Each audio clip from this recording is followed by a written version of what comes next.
In today's video, I'm going to teach you how to edit song in Soundtrap. We'll start in your browser, open the studio, and use essential tools like split, mute, pitch, effects, plus the global tempo and key controls so your edits sound clean and musical. Open your browser and go to the Soundtrap site for music makers. On the home page, choose Log In. On the sign-in page, click Log In with Google, then pick your Google account to continue. If prompted, approve access so Soundtrap can load your workspace. Using Google keeps everything in the browser and avoids extra passwords.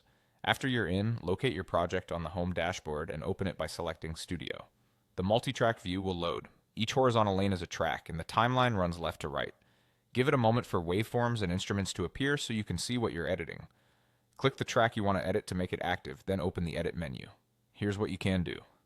Split region cuts a clip at the playhead so you can remove mistakes, move parts, or tighten timing. Place the playhead exactly where the change should happen, apply the split, and now each piece can be moved or edited independently. Mute region silences only the selected section without deleting anything, which is perfect for trying ideas safely and comparing versions. Change pitch transposes the selected audio or MIDI. Small semitone moves can polish harmonies and tighten doubles. Add effects opens processing like EQ, compression, reverb, and delay. Start with gentle adjustments, listen, then refine. Subtle changes usually blend better. These edits are non-destructive, so you can undo and tweak without damaging the original take.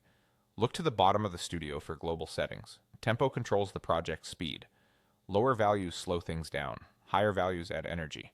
Loops and MIDI will usually follow tempo, while recorded audio may time stretch depending on how it was created, so make small changes and audition often. If anything sounds warped after a big tempo change, step back a few BPM until it feels natural. Next, adjust key to shift the project's musical center.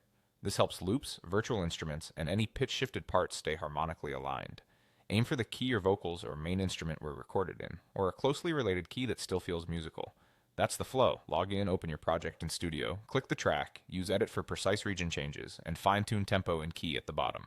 Practice these moves and you'll start shaping your song confidently in Soundtrap.